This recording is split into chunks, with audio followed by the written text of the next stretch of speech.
Hi friends, good morning. ఈరోజైతే పిల్లలకి lunch prepare చేస్తున్నా. లంచ్ రెసిపీ కూడా చూపిస్తున్నా అనమాట. ఇక్కడైతే కొంచెం ఆయిల్, కొంచెం గీ వేసుకొని గరం మసాలా అయితే అన్నీ వేసుకోవాలా. ఈరోజు రెసిపీ ఏంటంటే పాలక్ పన్నీర్ బిర్యానీ అనమాట.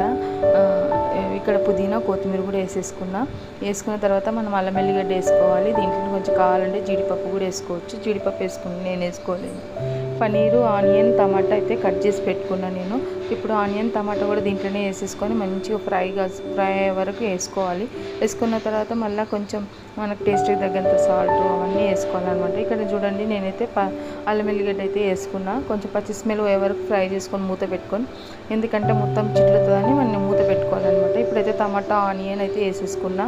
అది కూడా కొంచెం ఫ్రై అయిన తర్వాత మనము ఇప్పుడు సాల్ట్, కారం అవన్నీ వేసుకోవాలి. నేనైతే పన్నీర్ అయితే అట్లనే వేస్తున్నా, ఫ్రై వేసుకోవట్లేదు. మీరు కావాలంటే దీన్ని కొంచెం ఫ్రై చేసుకొని కూడా వేసుకోవచ్చు.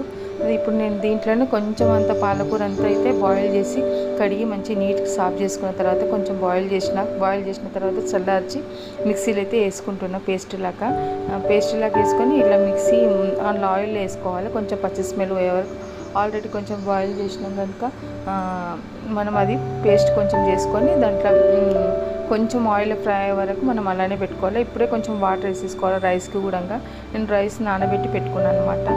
ఇప్పుడు అది కొంచెం ఫ్రై అయింది కనుక పాలకూర ఫ్రై అయిన తర్వాత మనం కొంచెం పన్నీర్ కూడా అందులోనే వేసేసుకొని కొంచెం ఫ్రై కానీ తర్వాత కొంచెం ఇంకా కొన్ని వాటర్ వేసుకోవాలి.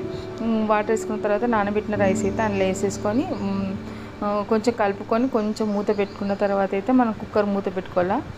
ఇక్కడ చూడండి, నేను కలిపినట్టు కొంచెం హల్కా కలపాలి, ఎందుకంటే పన్నీర్ ఇరిగిపోతుంది అనమాట. ఇక్కడైతే మూత పెట్టుకుంటున్నా చూడండి కుక్కర్కి. ఇలా పెట్టుకున్న తర్వాత మనం విజిల్కి 2 విజిల్ వచ్చేటట్టు పెట్టుకోవాలన్నమాట. నేనైతే వాటర్తో దానికి కొలతలాగా పెట్టుకున్నాను అనమాట. రైస్ ఎంత ఉంటుంది వాటర్కి తగ్గట్టే పెట్టుకున్నా. అందుకని నాకు కరెక్ట్గా 2 విజిల్ అయినామంట.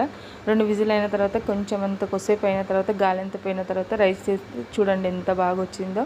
మీరు కూడా ఇలా అయితే ట్రై చేయండి ఒకసారి, చాలా బాగుంటుంది.